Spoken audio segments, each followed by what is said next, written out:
আসসালামু আলাইকুম, welcome to my channel. কি অবস্থা সবার? আলহামদুলিল্লাহ আমি ভালো আছি। তো সেদিন ঘুম থেকে উঠতে উঠতে একটু লেট হয়ে গিয়েছিল। ঘুম থেকে ওঠার পর মনে হলো একটু খিদেও পেয়েছে, তাই 2টা ডিম পোচ করে নিলাম। ওই দিনের সকালটাও আসলে অনেক সুন্দর ছিল। বাহিরে ঠান্ডা ঠান্ডা একটা ওয়েদার, সাথে ঝিরিঝিরি বাতাস, ভালোই লাগছিল। তো আমি নর্মালি চেষ্টা করি সকালেই ঘুম থেকে ওঠার, কিন্তু আমরা তো মানুষ, মাঝে মধ্যে আসলে লেট হয়েই যায়। তো খুব বেশি দিন এরকম আমার হয় না, সেদিন হঠাৎ করে ঘুমটা ভাঙেনি, তো উঠতে পারিনি। যাই হোক, লেট যেহেতু হয়েই গেছে, তারপর ভাবলাম যে একবারে রান্নাবান্না করে ফেলি। তারপর রান্নাবান্না করে ঘরের টুকিটাকি কাজ কমপ্লিট করে 1 কাপ চা নিয়ে তারপর পড়তে বসলাম। তো আজকে মূলত যে টপিক্সটা নিয়ে কথা বলবো সেটা হচ্ছে প্রোমোদোরো ভার্সেস লং স্টাডি, কোনটা ভালো। আসলে কোনটা ভালো এটা তো আমার মতো স্বল্প জ্ঞানের মানুষ বলতে পারবে না, কারণ এটা নিয়ে অনেক রিসার্চ, অনেক কিছু আছে। সো আমি এতটুকু বলতে পারি যে আমার জন্য কোনটা ভালো হয়, বা আমি কোনটা ফলো করি, কেন করি, এটুকু আমি বলতে পারি। তো প্রথম দিকে আমি প্রোমোদোরোটাই ফলো করতাম। 25 মিনিট পড়াশোনা, 5 মিনিট ব্রেক। তো এটা ভালোই কাজে দিত। তো ধীরে ধীরে হলো কি, মাথায় দুষ্টু বুদ্ধি চাপতে লাগলো। ওই যে 5 মিনিট ব্রেক, তখন যে উঠে যেতাম, তারপরে আর পড়তে বসতে মনে চাইতো না। তারপরে এটা সেটা করতে করতে দেখতাম যে অনেকখানি সময় নষ্ট হয়ে গেছে। তো তখন আবার ধীরে ধীরে লং স্টাডির দিকে আসলাম।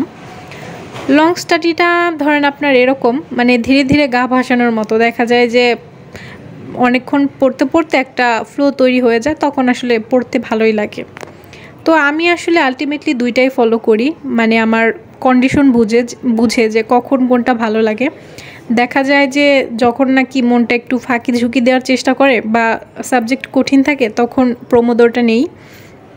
25 মিনিট পড়াশোনা করি, 5 মিনিট ব্রেক, আবার এসে পড়তে বসার চেষ্টা করি। বিশেষ করে আমি সকালের দিকে এটা করি, কারণ সকালের দিকে দেখা যায় হাতে অনেক সময় থাকে।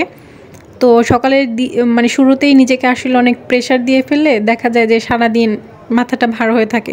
সো সকালের দিকে এভাবে রিল্যাক্সে শুরু করি, তারপর দুপুরের খাওয়া দাওয়া বা বিকাল বা রাত্রে যে পড়াশোনাটা, তখন আর প্রোমোদোরোটা নেই না। তখন চেষ্টা করি যে একটা নিয়েই বসে বসে পড়তে। কিন্তু অনেক সময় আবার দেখা যায় যে একটা না ভালো লাগে না, তখন আবার চেষ্টা করি যে একটু পড়ি, একটু রেস্ট নেই, বিকেলে আবার একটু বেলকুনিতে হাঁটাহাঁটি করি, এটা সেটা। তো এটা আসলে ডিপেন্ড করে সম্পূর্ণ মানে নিজের ওপর, যে আমার কখন কোনটা ভালো লাগছে। আবার অনেক সময় এরকমও হয় যে প্রোমোদোরোটা নিচ্ছি, কিন্তু ওই টপিক্সটা পড়তে ভালো লাগছে, মনে হচ্ছে যে একবারে পড়ে যাই। তখন দেখা যায় যে আর 5 মিনিটের ব্রেকটা নিচ্ছি না, ওরকমভাবেই 1 ঘন্টা 1.5 ঘন্টা পড়ছি। সো এটা আসলে ডিপেন্ড করে যে আপনি কোন পরিস্থিতিতে আছেন বা আপনার কতটুকু পড়তে এখন ইচ্ছে করছে সেটার উপর। তো সারাদিন আসলে বই নিয়ে বসে থাকতে কারোই ভালো লাগে না। তো আপনি চাইলে আমার মতো সকালের দিকে প্রোমোদোরো, সন্ধ্যা বা রাতের দিকে লং স্টাডি, এটা ট্রাই করতে পারেন। এটা যদিও আপনার ইচ্ছা, তাও আমি আর কি বললাম।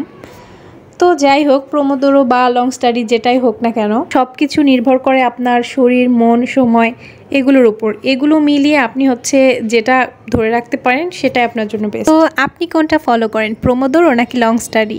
কোনটা আপনার জন্য বেশি কাজ করে? কমেন্ট বক্সে জানাতে পারেন। আর আমার চ্যানেলটি ভালো লাগলে অবশ্যই সাবস্ক্রাইব করবেন। আজকের ভিডিওটা এ পর্যন্তই। ধন্যবাদ সবাইকে। আল্লাহ হাফেজ।